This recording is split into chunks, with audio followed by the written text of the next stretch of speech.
This is 93.5 CHMR FM.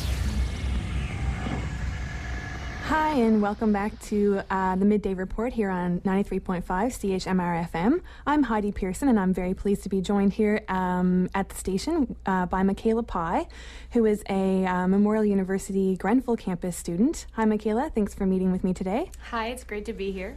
All right, so a little bit about Michaela and why she's here today. She decided to defer her first year of her environmental studies degree to participate in the Canada World Youth Program, which brought her to Ukraine, where she had been living for the past 3 months up until just a few days ago. She's here to talk a little bit about her experiences that she had while over there.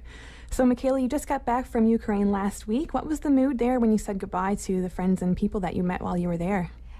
Directly with the people, it was definitely really sad. After living there for 3 months, especially in the current political situation, you got to know a lot of people very well. And I think it's always really sad to leave people that you've met for so long.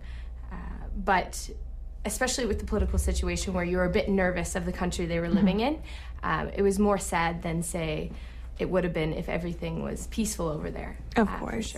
For sure.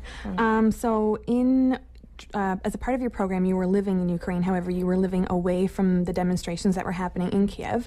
So can you tell me a little bit about the conversations that were happening in the community with the friends that you met there and those who you went there with as part of the program in the community that you lived in? Yeah, absolutely.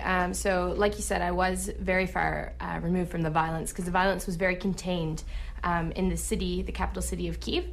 But that didn't stop the conversation from spreading. You know, it's spreaded globally right now. Of course. But definitely, it was one of the most popular topics of conversation. Everybody was really concerned about what was happening in their country and what the results were going to be, and what that would mean for the country as well. So I think everybody definitely had different opinions on the matter.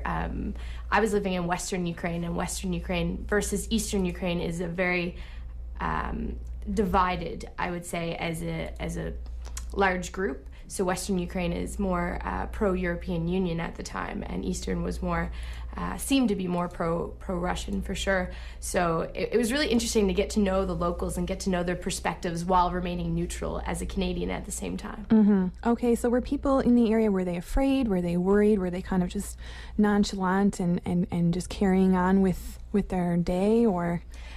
You know, it really depended on the person and who they knew who was in Kyiv, because really I was living in a quite peaceful area, and while there were protests where I was, I went to several where they gave you tea and cookies. So okay. Like in my town, it was quite relaxed. But if you had known someone who has family or friends who were in Kyiv, they were much more concerned about the situation. But daily life continued like normal. For the most part. Okay.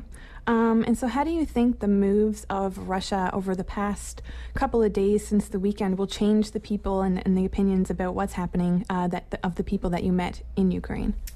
You know, I was actually speaking to one of my friends the other day about this matter, and she said that it's another thing, like the media seems to have sensationalized it a little bit. It's also very contained this time to Crimea, and she was speaking with her aunt there as well, and all of the action is just there. And even her aunt, who lives in Crimea, said that she's not as affected as you would think.